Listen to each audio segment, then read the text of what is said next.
He completed his MBBS from Government Medical College Thrissur, MD in General Medicine from Kasturba Medical College Mangalore, and DM in Medical Gastroenterology from Government Medical College Thiruvananthapuram under Kerala University of Health Sciences. He has served as Senior Resident Consultant Gastroenterologist and Assistant Professor before assuming his current position as CAP Associate Professor in 2024. Dr. Deni Joseph has authored 10 publications, including 3 in international journals, and actively contributes to clinical practices, teaching, and research in the field of gastroenterology. On to you, sir.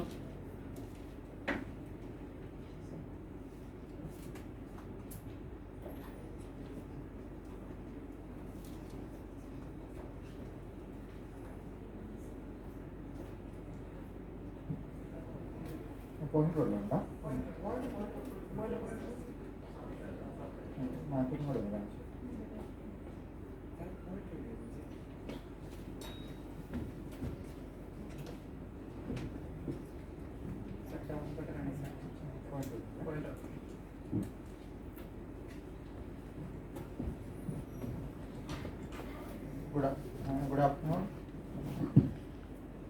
Good afternoon. I'll be covering about MASLD. So, what is MASLD? These are all clinical terms. Most of you would have heard about fatty liver. It's a very common disease. So, there are around 50 persons here. Once you reach the age of 25, how many among you do you think that how many of you will develop MASLD? Like around 50 people are there. Once you reach 25, age of 25, or a lot of people in your home will be aged about 25, what will be the chance that you will be developing MASLD? It's around 50%. That is 1 in 2 of you will develop MASLD or fatty liver in your lifespan. So that is but it doesn't have to worry. Fatty liver means it is just a disease. It means just fat in your liver. Some of them may progress to severe liver disease. That is the significance why you have to diagnose MASLD in an early stage. These are all just technical terms. Previously it was called NAFLD, non-alcoholic fatty liver disease. So alcohol was there in the term. So even though we take pride in taking a lot of alcohol, for westernized it's a stigmata. If you label someone as alcoholic, they don't like it. So they just change the term to metabolic dysfunction associated steatotic liver disease. That's the main reason. A slight change in criteria is there. So if you go into literature, there are some studies around fatty liver you are doing. So when you look into the literature, what you see is that most of the studies before 2020, the term NAFLD would have been used. MASLD is a recent terminology which came up in 2023. So you may have to quote MASLD in your study for better chance of publications.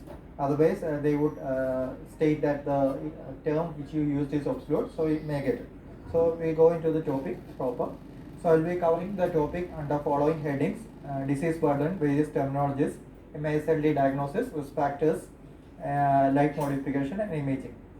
So this is a global instance of MASLD. Around 20 to 30% of the population will be having MASLD during their lifespan.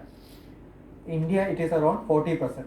In Kerala, the various prevalence studies showed it around 30%. So millions are at risk. The main important thing about this study is that it will not have any symptoms. So if you screen you people itself, around 20% of you will be having MASLD, but it will not cause any symptoms. If you present around 10% of you can progress to severe disease at a later stage. By that time, the diagnosis may not yield anything. That is the significance of fatty liver disease. So this is a recent study conducted in Trivandrum in 2019. Trivandrum cohort study. It was conducted in 2019. That is why the term NAFLD on non-alcoholic fatty liver disease, the term was used. In that study, around 2000 participants were there. They found that the prevalence of NAFLD is around 50%, adjusted to the age. So 1 in 2 persons is having NAFLD. Urban it is 55% and rural it was 43%. So another important thing is that most of you will be thinking that you will how will you think you are obese or not. If you are having less weight, you will think that you are okay. But once you calculate the body mass index, which you will be aware of, that is weight divided by height in meter square. For Asians, less than 23 is normal. In those, most of you will be having a body mass index less than 23. In that study, they found out that those with body mass index less than 23, that means non-obese persons, 25%, that is 1/4 of them was having fatty liver disease. So that is the significance of early depression. They will not have any symptoms, they cannot be non-obese, and still they can have features of MASLD. So they found that compared to the rest of the India, 20% of the MASLD in Kerala progressed to cirrhosis and liver cancer. So 1 in 5 of the MASLD detected progress to Kerala. In Indian studies, the progression rate is little bit less. Even though the incidence or prevalence rate is comparable to Kerala, the progression rate to cirrhosis is more in our study. So what is MASLD? It's a silent liver disease. We know that why the incidence is increasing. The reason is there are a lot of fast food chains as globalization increased. Before KFC was only available in Kochi, now it is even available in Etumanur. So when the fast food chains increases, you tend to consume with it, you go with the trend. So once you take lot of fast food items, the incidence of diabetes and other metabolic risk increases. So along with that, we as a society, especially males, take pride in consuming alcohol. So if nobody is taking alcohol, he will be marginalized. So at least for a social part, we take pride in taking alcohol. So the incidence of MASLD itself is high. In addition to that, if you consume little bit amount of alcohol, it can lead to the progression of the disease. Along with that, IV drug abuse contribute to other viral etiologies. So nearly 1 in 3 adults is affected by MASLD, but it is silent and it will not have any manifestations. So these are the various terminologies you should be aware of during your research projects. 1980, non-alcoholic fatty liver disease was coined. In 2020, they changed into metabolic dysfunction associated fatty liver disease. So again, it was changed in 2022 to the newer current terminology called metabolic dysfunction associated steatotic liver disease. Why this change? If you call somebody fatty, they will get offended. But you can tell your patient like you are steatotic, they will be happy. So they changed the term, removed the fatty. Initially the alcohol part was removed. Secondly, the fatty part was removed and it was changed to steatotic. Steatotic means fat in the liver. So better than calling somebody fatty, you can call them steatotic. So that was accepted. Minor change in criteria is also there, that we will come. So basic difference is that non-alcoholic fatty liver disease, the patient should not be alcoholic for the diagnosis. So that was partly removed in metabolic dysfunction associated liver disease. Even if the patient takes social like less than 20 gram of alcohol, he is included in the diagnosis of MASLD. But if he is a heavy alcoholic, like consume more than 60 gram like that, they formed a separate etiology like MET-ALD, metabolic dysfunction associated with alcoholic liver disease. If it is a heavy drinker, again it goes to the label of alcoholic liver disease. So basic difference is alcoholics NAFLD has an exclusion criteria of abstinence of alcohol or not taking significant amounts of alcohol. Even patients consuming alcohol comes under MASLD. So NAFLD, MAFLD and MASLD. MAFLD, there is no exclusion criteria. Those taking alcohol are also included in MAFLD. Along with the non-alcoholic components, some components called metabolic syndrome comes. So what are the metabolic risk factors? These are very common things which can easily assess when you do a study. Check the BP. So every patient would have checked a BP, mostly adults in their lifetime. So high BP, blood sugar, lot of campaigns are there. Even every camp they check the sugar. So fasting glucose sugar. Everyone, even if you ask anyone in your home what blood test they have done in your lifespan, the test probably they would have done is a lipid profile. So lipid profile includes triglycerides and cholesterol. So these are the components to diagnose cardiometabolic risk factors. So any one cardiometabolic risk factor with imaging modality showing fat in liver, that is easy for the diagnosis of metabolic dysfunction associated steatotic liver disease. Why? Because when the criteria is loosened, more people will come in. So more people will come in. That is one drawback. So previously the alcohol abstinence should be there. So in this criteria, most of our society, we know 1/3 of our patients are diabetic. So diabetes and Kerala population, mostly the males will have a fat tummy. So anyone with fat tummy and diabetes will come under MASLD. And also, so the population coming under MASLD will increase. That doesn't mean that you are prone to develop severe liver disease. There are various other factors which determines whether you develop severe liver disease or not, which we will come in. This is the criteria, steatotic liver disease. So when you do a research, one thing you have to notice, so most of the studies in medical part, there are a lot of tests, you know, how you assess steatosis. Most of you would have seen a report, like, Malayalam, also anyone without knowing Malayalam? Okay. So when you do an ultrasound, what is the most common? There is grade 1, grade 2 fatty liver. So most persons who are undergone ultrasound age about 30, they would have seen a report like fatty liver. So in ultrasound, you determine fat by looking at the color of the fat with other organs. It's a objective. So one person do ultrasound today, he may tell grade 1 fatty liver. Second person, after 3 days, he would have done ultrasound from another center, he would have done grade 2. It's an objective thing. So which looks white for one person may look more whiter for the other person. So subjective assessment is by fibroscan. It's a special type of scan where you assess a score. But most of the studies are done, fibroscan is not done to assess the steatosis. Steatosis means fat in the liver. The studies are done to assess fibrosis, means the liver, once the fat accumulates in the liver will become stiff. Stiffness is called fibrosis. Once the liver became stiff, it will progress to cirrhosis. That is a natural pathology of albinism. So most of the studies in medical literature is not to assess the fat, it is to assess whether the patient has got fibrosis, which has got clinical significance. Fat accumulation along with other risk factors like genetic factors or if the patient is sedentary, that can lead to progression. Not simple fat accumulation may not lead. So when you choose the criteria in your studies, which patients, they are not clear whether ultrasound is enough. So you can be vague. If your fibroscan is required to assess the fibrosis or stiffness, steatosis, you can either use ultrasound, but better will be to do a fibroscan, assess the CAP score. CAP score is the score which is used to assess fatty liver. Why not CAP score? Because it is not standardized. Some persons studies it will be 240 will be the cutoff. Some studies it will be 280 will be the cutoff. So basically the fibroscan is done to assess the stiffness, not the fat. Fat accumulation you can get from the ultrasound, but most of the studies in medical literature they will be doing fibroscan along with that to assess stiffness. So you should be clear whether you are recruiting the fatty liver patient or MASLD. Steatosis part, that is this part, steatotic liver, evidence of hepatic steatosis by imaging. Biopsy is not done because it's an invasive test. This imaging part, whether this is fibroscan or ultrasound, that both you can take.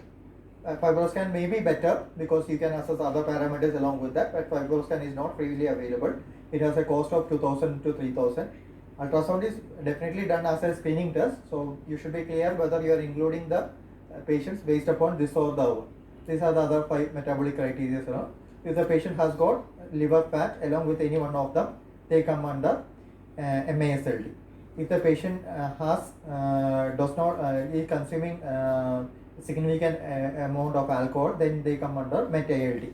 If they doesn't have any one of this, they have other diseases like hepatitis B, C, etc., then they are classified as other causes of fatty liver disease, and without any etiology they come under cryptogenic.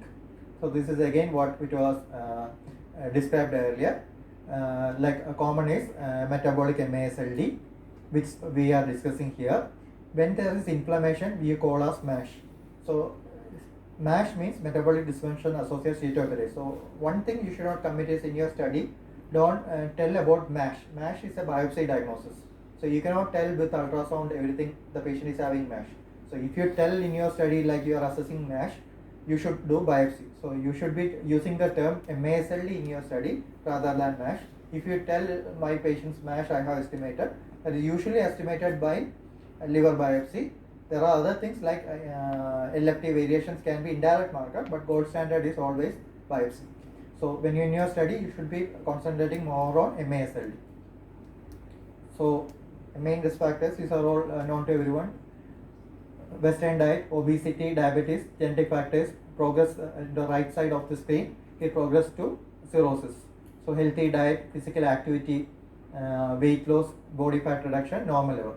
In the previously mentioned study from Trivandrum, they have found that the instance of fatty liver disease or MSL is highest in IT profession, because most of them will be sitting around and doing the job. So the professional wise, IT profession was the highest profession associated with MASLD, even though most of them are not overweight. So why the scope of the study, or why the research should be done? So this is the normal liver. You can see the steatotic or MASLD, where the fat accumulation is there. This part is reversible. The second part, because of the fat accumulation, few of them will develop inflammation of the liver, where you get the changes in liver function test. So this is called hepatitis or steatohepatitis, MASH, what we told. 1/3 of them will progress to cirrhosis. Once they develop cirrhosis, it is irreversible. And cirrhosis complication is cancer, hepatocellular cancer. So if you diagnose at the stage of hepatitis before progression of cirrhosis, we can partially reverse them. So that is why, and the second thing is in this whole, half of them will anyway develop MASH. So the population wise you will get lot of cases. So that is the relevance of this study. But the criteria what you use may differ. So again, what are the lifestyle changes in prevention of MASH? So good foods, as you know, fresh fruits, vegetables, rice, everything. What are the bad foods? Calorie things like especially Pepsi, Coca-Cola, etc. Consumption of alcohol, artificial sweetness, fructose and carbs are bad. So which diet is recommended? A Mediterranean diet, which is good in vegetables, fruits, all grains and beans, are recommended for prevention of MAFLD. Is there any drink? A lot of studies shown that consumption of coffee is actually good. But another problem in our community is that most of will be having reflux disease. Coffee contains caffeine, which increases the reflux. But 3 cups of coffee without sugar and milk is good for fatty liver disease or MAFLD. But nobody will like to drink coffee without sugar and fat, and nobody will be interested in taking that coffee. So that has got protective effect in prevention or progression of MAFLD. One drink you can suggest is 3 to 4 glasses of coffee per day. So again, what are the criteria? If the patient is having steatosis stage, then you advise 5% weight loss. If the patient is diet is again a Mediterranean diet, physical activity, structured exercise should be done. If the patient is normal weight, around 5% weight loss should be targeted. If the patient is having steatohepatitis, around 5 to 10% weight should be targeted. And if he is having significant fibrosis, more than 10% weight loss regimen should be targeted. So next, when you go for your study, these are the investigations commonly done. So AST, ALT, STOT, SGPT detect inflammation, then a FIB4 score that will come to it later, then ultrasound abdomen, which gives evidence of fatty liver or steatosis. Fibroscan is a special scan, and liver biopsy not done commonly unless if you have got any doubt in the diagnosis. Then fasting glucose, lipid profile as a part of screening for the metabolic risk factors, which we discussed, which are essential in the diagnosis of MAFLD. So this is a simple test. What is this? There are calculators for that. You can ready-made calculator. This is a non-patented test. So if you are doing a community-based test, instead of choosing every person, you can do the age. You get AST and platelet count. Most of them would have done during their fever counts, but blood count, CBC. So platelet will be there. And AST and STOT, SGPT, these are part of a liver function test. These are simple tests. LFT costs around 350. If you do STOT, SGPT only, it will cost around 150 rupees. So based on that, this test, doing this test, if you get a score less than 1.3, this indicates that the patient may not have any significant liver disease. If it is more than 2.67, they might have liver disease. So you can use as a screening test, blood-based screening test for selection of your patients.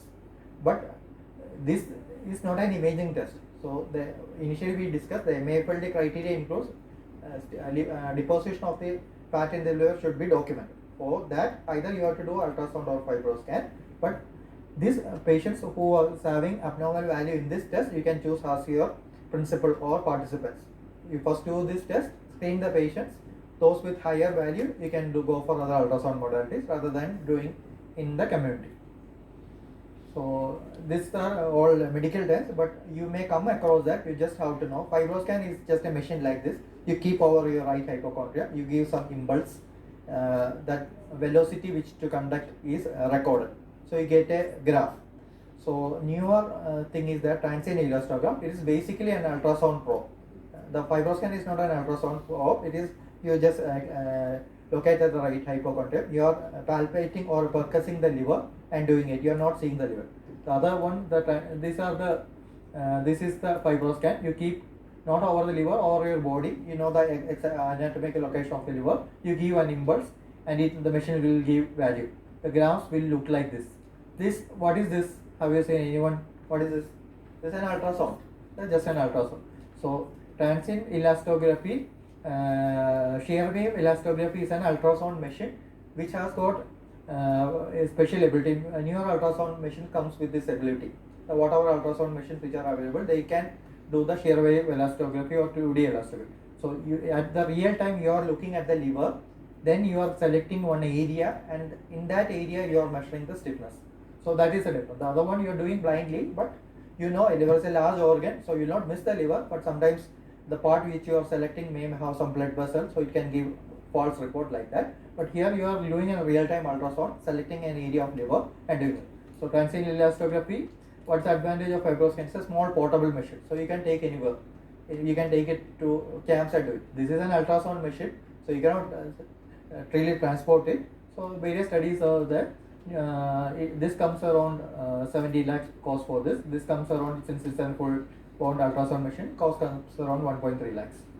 So what is FibroScan? This is the FibroScan machine. This is a screen where you see the machine. The port is attached. This is the probe they use. Keep on your right and just give a press. This is the value you get. So interpretation, you just have to know these terms. You doesn't have to buy a cap or a control attenuation parameter is a fat in the liver. So this is the test done to fat in the liver.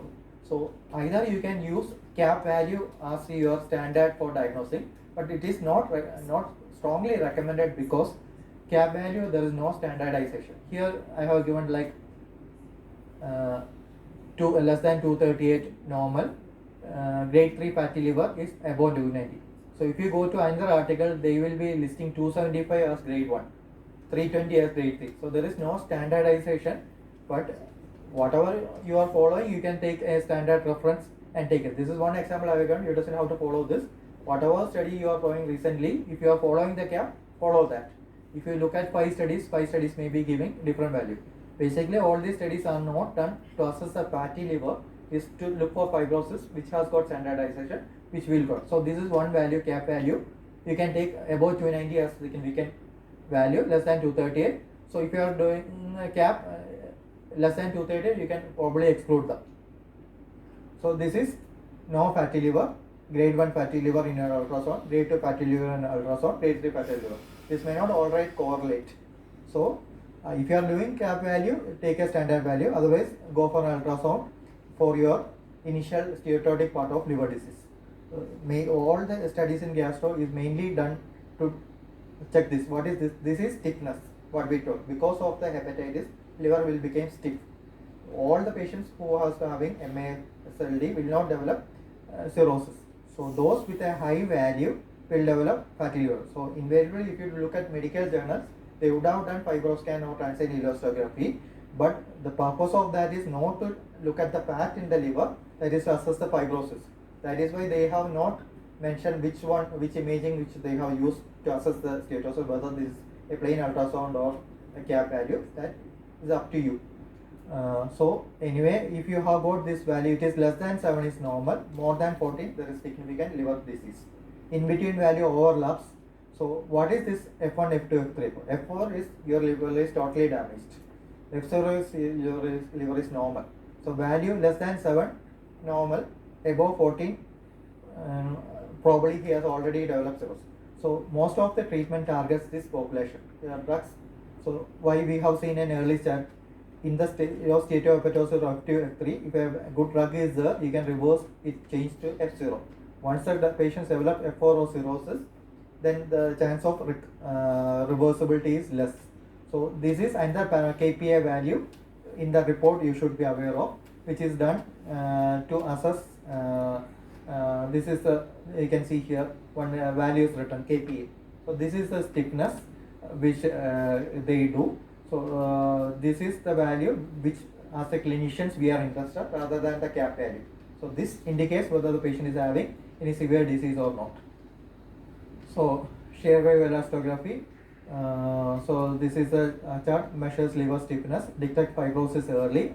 This is the transient elastography shear wave 2D transient elastography measure. Cost is around 1.3. Major companies like Philips, Siemens, everyone will have. It detects liver damage early. What is the other test to detect? This liver biopsy. Liver biopsy is invasive.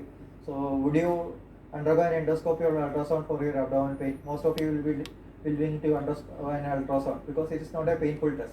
So endoscopy, you have to put the tube in. So same thing, instead of liver biopsy, most of the patients will be also willing to undergo an ultrasound test for the diagnosis of fatty liver disease. So this is just a criteria. Doesn't have to by heart it is. First you assess the MASLD based upon the criteria. FIB4 score can also be used. If it is less than 1.3, 1.3, then patient is not having significant liver disease. If the patient is having significant FIB4 score, then you undergo the patient with transient elastograph, assess the fat and fibrosis, and treat accordingly. So now coming to the pharmacological, the only FDA approved drug for the treatment of MASH is resmetirom. Semaglutide is a GLP-1 agonist. It is not indicated as such for the treatment of MASLD, but it can be used like other indications like diabetes is there, the patient is obese, BMI is high, then they can be used. They have shown to have a reversible property with of MAFLD, but it is not indicated for as such for MAFLD. Resmetirom is the only drug. These are the drugs under trial. So it doesn't have to know. So coming to vitamin E, you anyone in your family who was diagnosed, you would have seen a Evion tablet or Pivens tablet. That is basically vitamin E. Whatever the literature says. In F0 or F1 fibrosis, we know that these are the set of patients who are not having severe liver disease. They will be having fatty liver, but that liver is not stiff or not diseased. That F1 or F2 fibrosis patient, non-diabetic patients, vitamin K can be given. So what you want to treat is the severe disease patients. That patients, this may not be a good drug. Why non-diabetic? Because earlier researches, most of the researches were done on non-diabetic patients. So they recommended that for the non-diabetic. For diabetic patients, another drug called pioglitazone was there. It's an anti-diabetic drug. So they recommended pioglitazone for that. So coming to resmetirom, it doesn't have to know, you just only have to know that it's only FDA drug. It is available in India at present. It's costly. It is given based. It is a thyroid receptor antagonist. It decreases the fat in the liver. Major side effect is diarrhea, but the drug is only available in 2024. So long-term side effects we cannot comment.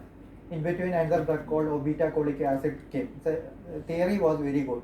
Like it was, it can cause. But once you started on the patients came back faster than they previously used to with itching, pruritus, everything.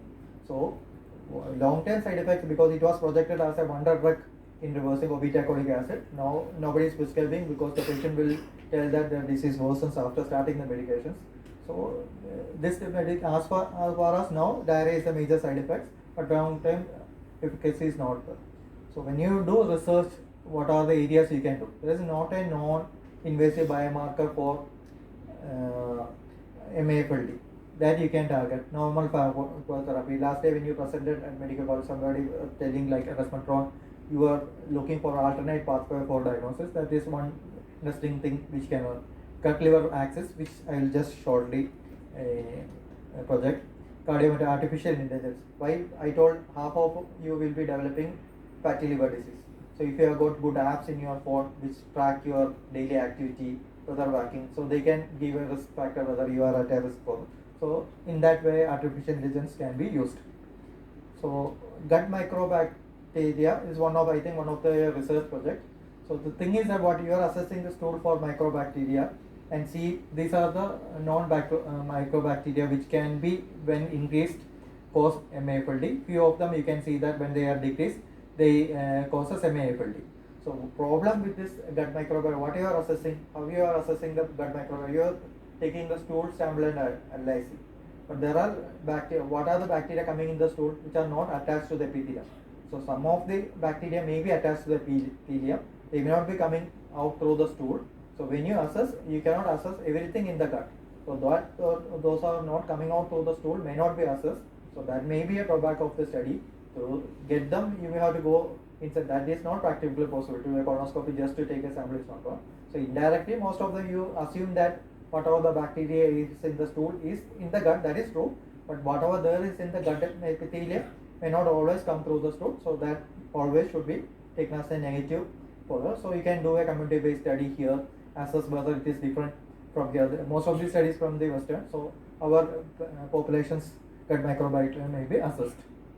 So after this long time, only thing you have to remember is when you always in your study use MASLD as a term. As far as now, if they come up with any new term, you can use that.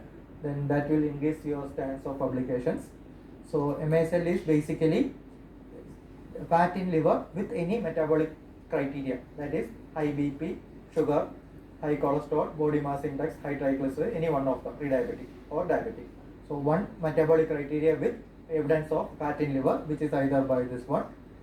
In MAFLD, which was a previous criteria, alcohol intake was not taken as an exclusion criteria. Most of the studies is from non-alcoholic fatty liver disease, which has got alcohol as a exclusion criteria. So this is what we already discussed: exercise, diet, population intervention, good campaigning, abstaining alcohol, using artificial intelligence, pharmacotherapy, and modulating gut microbiota can be used as a research tool. Why gap in diagnosis? There is no blood test to be one blood test and say you are having fibrosis. There is not a good blood test. There is like FIB4 score, they can predict, but that's not a single blood test. They can only detect late disease. So ultrasound cannot stage fibrosis. We told like fatty liver grade 1, grade 2, grade 3. It is subjective. The liver biopsy is a gold standard test, but it is invasive. Once you do liver biopsy, 1 in 1000 liver biopsy can go for complication. So 50% of you will be having MAFLD. So 50% of you will not be willing to undergo invasive test, which carries lot of threats. So there is liver biopsy, even though it is gold standard, it's invasive. So other good tests may be required for the diagnosis of MAFLD. So with that, I conclude my talk. Thank you. Thank you, sir, for your insightful and inspiring session. Now we are moving on to the interactive session. So the panel is open for discussion. Any questions?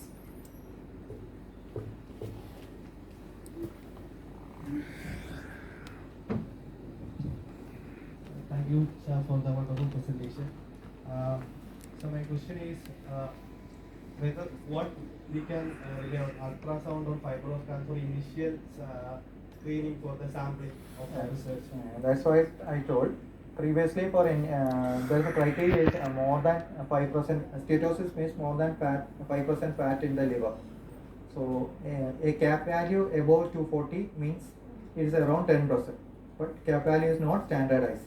So you most of the studies they use ultrasound as a screening method. Ultrasound shows a fatty liver, then they do the fibroscan. But the problem is that if you are doing it as a prospective test, so you may have to conduct camps of fibroscan. It is available, camp may be available with the resource you can get it done. In your campus itself you can get it done. It's, fibroscan is a easily portable machine. Probably you may have to conduct camps for that.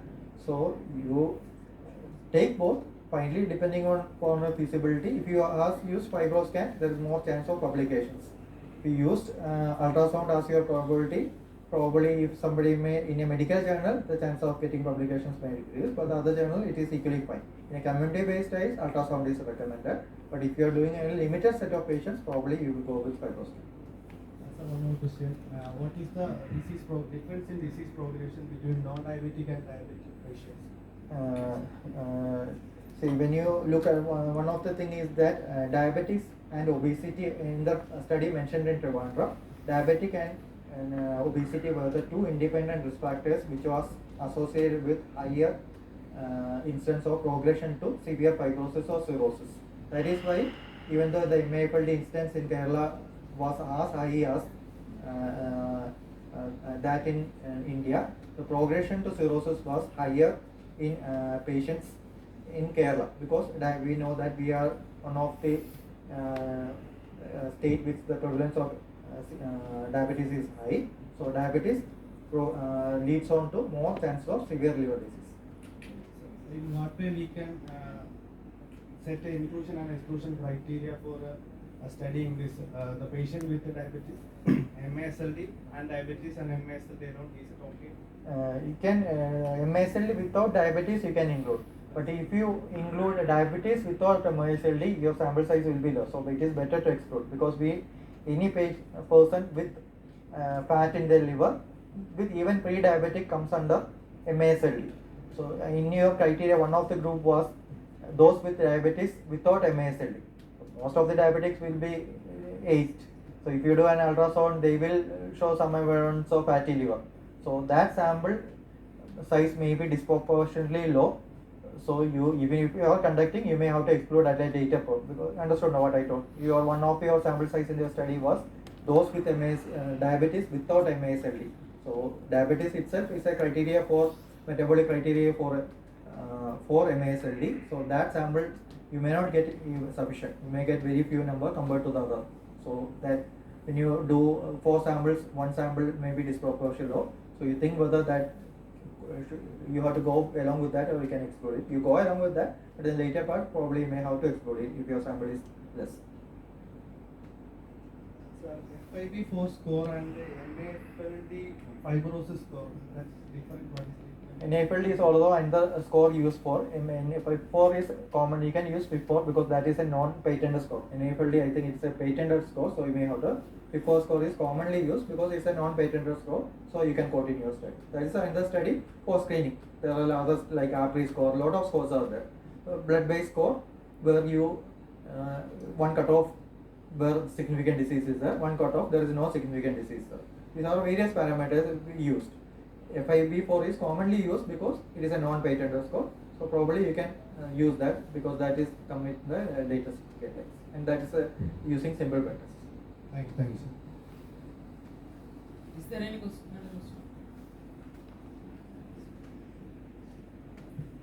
Hello, doctor. This is a question from a layman point of layman, because not research oriented. So actually, if we follow the diet, for example, fiber rich protein, everything, and we can follow it exactly, but in your lifestyle, the lack of exercises and consistent physical activity, like it's missing. So how you comment on this, the possibility of fatty liver, and even though we are following diet? In that Atlanta study, they found that IT patients was the portion associated with MAFLD, because they will be most of the time sitting in the computer. They will be having 8 to 8:30 to 6 o'clock job. After that, they may not have any time to do exercise. So even if most of them are not obese, that lean MASLD concept is those with a normal body weight, that's a BMI less than 23, 25% is having MASLD. So in that recommendations, definitely in the lifestyle modifications, exercise is recommended as a part of training. You can either go to gym, swimming, anything, whatever, but it could be structured, and you should aim some weight loss, like depending upon your weight loss. If you are normal weight, you aim a weight loss of 5%. If you are having steatohepatitis, means inflammation of the liver in the form of altered liver function test or high fibrosis score. Based upon that imaging, you aim a weight loss of 10 kg. So exercise is definitely recommended, because lack of exercise has been shown to cause or increase. Even if you follow a diet, sedentary lifestyle is one of the major cause for diabetes. That is why 50% of the patient will be having. So everyone will not be having. Some may not be obese, but they may not be doing exercise. They may be traveling, everything like that. That is why the incidence of MASLD is as high as 50% in our population. Now we don't have the issue, and we are under the BMI ratio, and we are following a good diet, and but without physical activity, and is the possibility of this in future. So MASLD is fat in the liver. So fat in the liver means liver is all of them will not progress to significant. What we as a clinician we are interested is fibrosis. That is why that fibroscan is done to assess the stiffness of the liver. So fat liver doesn't have any significance, means it doesn't correlate, whatever studies are, it doesn't correlate with it. So even if a person, it is same as COVID. So in your family, 5 persons develop COVID, everyone is receiving same treatment, but one goes to the ventilator, one doesn't even have to visit, because the fat deposits in the liver, it is the genes and other things which decides whether that fat deposition will lead to any inflammation.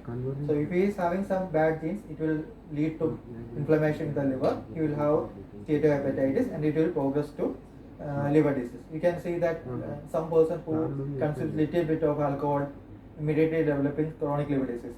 Some person who drinks daily alcohol is not having any. So it's not only the fat liver. In MASLD, it is the concept is deposition of the fat with metabolic risk factors. The other things like a sedentary lifestyle, having other comorbidities like high BP, then consuming a lot of fatty foods, that ultimately determines whether and genetic factors, which it cannot be assessed easily. That determines whether the patient develops. So as I told, 50% of you will develop fatty liver disease, but that doesn't mean that all of you are going to develop cirrhosis. Only a few percent, maybe 20-30% will ultimately progress.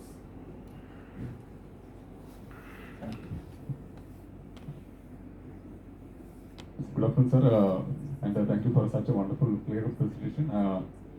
Basically, my work is on prediction and detection of NAFLD. So, as you said, it can be quite expensive doing such tests, and our focus is creating a data set. First of all, for risk prediction and detection of the disease. So, what combination of tests would you suggest? Second part, last part, what you told, prediction of? Detection and prediction Of MASLD, yes. So, what would be your suggestion? First, you do FIB4 score. That's a basic blood test are there, and you have an ultrasound abdomen which showing fatty liver. That may be enough. So, such patients having high FIB4 score, that's the cutoff about 2.7, probably you can suggest them because they are clinically indicated to undergo a fibroscan. So, such patients you can. So, if you are using ultrasound as the steatotic part, you follow that. In medical, when it comes to the medical journal, the research publication chances, but other journals, they may not be much aware. So in all the publications, they have not mentioned, you have to assess whether there is more than 5% fat in the liver. Whether that is ultrasound or fibroscan, they have not mentioned, because the aim of the study is not to detect the fat, it is to detect the fibrosis. That cannot be detected by an ultrasound, that requires a fibroscan. So since you are dealing with MASLD, probably ultrasound is enough. But the question comes, if more than 5% fat, ultrasound, with an ultrasound, there are two drawbacks. When fatty liver is detected, sometimes the fat content may be as high as 10 to 20%. So second thing is that it is not standardized. If somebody tells fatty liver is there, how many percent fat, you cannot definitely tell. So are the two drawbacks of ultrasound. But when you do a community-based study, ultrasound is enough. It doesn't have to highlight, like you develop, you did ultrasound to diagnose CAP, that part you can probably omit. In every study it is there, but you can do an ultrasound, and those with higher FIB4 score, you can do liver function test, SQT, SGPT, if the ratio is high. Such patients, probably you can advise them secondary to do a fibro. Even though fibroscan is costly, it can be done as CAMs. So if you get association with some Rotary Club or something like that, they usually, everywhere it is done, IMA, all they do CAMs. So during this machine is taken as, in the CAM it is done as free of cost. So probably monthly you may have to fix a day, probably whatever target population you may have to done, CAM and fibroscan can be done. If you do, ask a patient to do it, it can range between 2,000 to 3,500 rupees. But if you have facility to undergo F1, or if you have fund to buy a new fibroscan worth 70 lakh rupees, you can buy and do it. So as a risk prediction point of view, what kind of factors would you suggest? Which one? Risk prediction. That is risk prediction, probably the same only. The metabolic risk factors are the risk prediction. So what you can do is you can do a good dietary history, whether they are consuming, how many times they are visiting fast food, whether they are taking carbonated drinks. So that part you can consider. Second part is lifestyle, whether they are regularly exercising. Most of the non working population will be using a smartwatch. So you can use what are the daily step count, what they are taking, that can whether the diet is predominantly vegetarian or vegetarian, that part can be assessed. The thing is the blood parameters, like this prediction whether they are diabetic. As we told that common blood investigations include lipid profile, which covers the LDL, HDL and triglyceride, which comes under the risk factor. Second is a platelet count. Low platelet count indicates fibrosis. So basically sugar test, a good liver function test, diabetic screening, dietetic history, then whether the job, whether what type of job they are doing, whether they are sedentary. These all the things you can do. Other thing is that you can ask whether anyone is having significant liver disease in the family. So somebody is doing a genetic test. So genetic test as a population based it is not recommended actually. So if somebody has a cluster of cases in their family, if like in a young age if they are developing, there is no risk factors like no diabetes and still having no hypertension, nothing, and still having a steatotic liver disease. These are the subset of patients where you do look for gene analysis to look for any genetic factors are there. So in risk production model, you can focus on history, diet, as well as some basic blood investigation that may be involved, and that FIB4 score is a screening test which rules in significant liver disease and rules out significant liver disease. Thanks. Is there any other questions?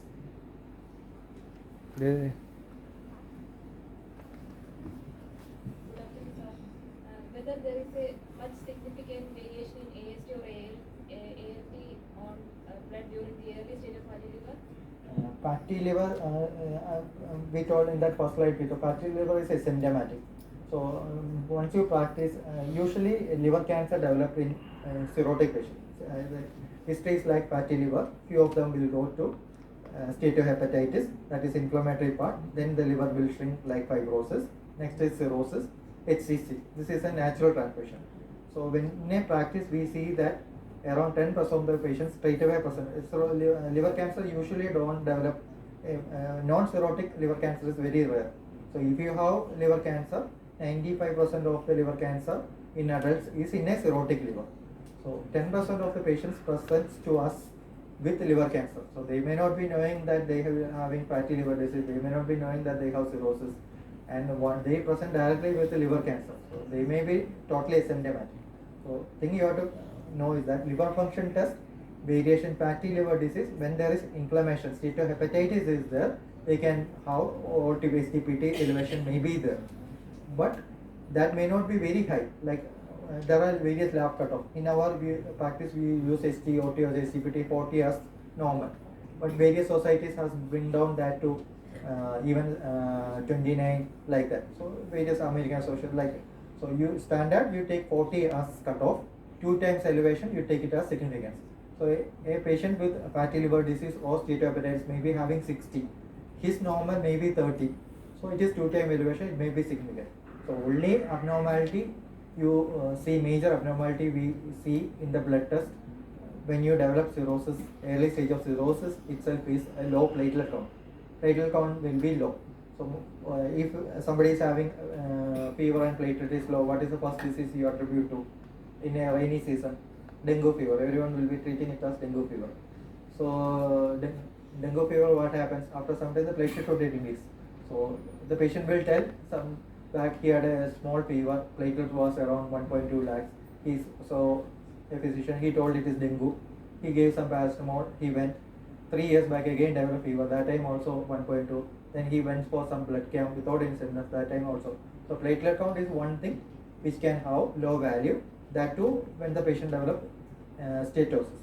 Fatty liver disease can be totally asymptomatic, LFT can be normal. When there is steatohepatitis, that is hepatitis, STPT, that liver function test abnormality may be there. So that if the patient has got liver function test abnormality, that indicates that there is inflammation is going on. That set of patients requires treatment, and they are more prone to develop cirrhosis and its complications. So fat deposition, few of them the fat will be there through your lifelong. You will not develop any complications. Some persons that liver get inflamed. Not every time. Sometimes why the liver becomes stiff? When there is when you get a cut in your hand, what will happen? There will be a scar. So if you cut your hand every monthly, there will be a lot of scars. So same is the principle of cirrhosis. When there is an inflammation, it subsides, there will be some amount of stiffness in your liver.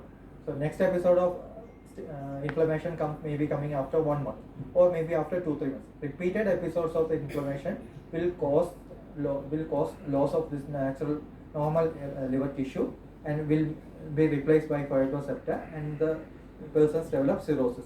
Is there any blood test to diagnose that? There is not an absolute good blood test to develop that. But those with abnormal liver function tests are at higher risk of developing severe liver disease. That will be weakened. One more question. What is the importance of oral microbiome? You told about gut microbiome. Is oral microbiome is relevant or? Oral microbiome also lot of researchers are going, but as such, if you ask, can you give probiotic for the treatment of MASLD? The treatment, the answer is no, because when you do study, there are a lot of, first you do an observation study, but the definite, as such, the gold standard for any study to be relevant is RCTs. So as far as available RCTs are there, gut microbiota may be having a pathogenesis in role of MASLD, but as far as now, there is no literature supporting treatment of probiotics or gut microbiota supplementation for the treatment of MASLD, because RCTs are negative, but probably observation studies would have shown benefits. Is there any other questions?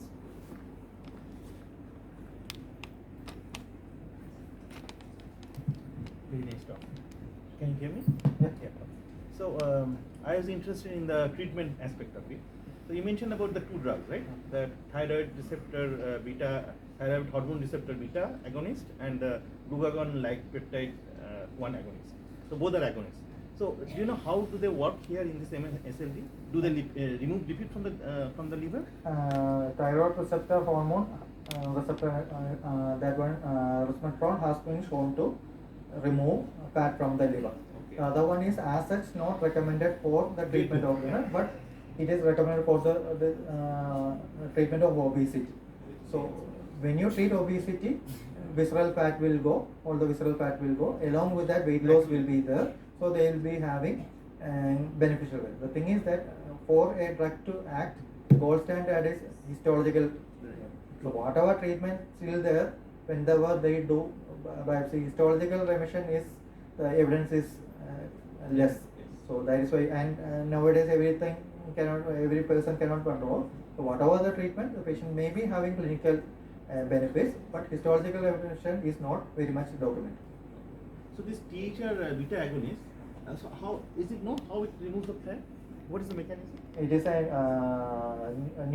is a thyroid receptor hormone agonist may be also present in the liver and other. The receptor is present. Receptor. So it So acts based on on the the receptor. receptor, it Okay, that case. So, thank you.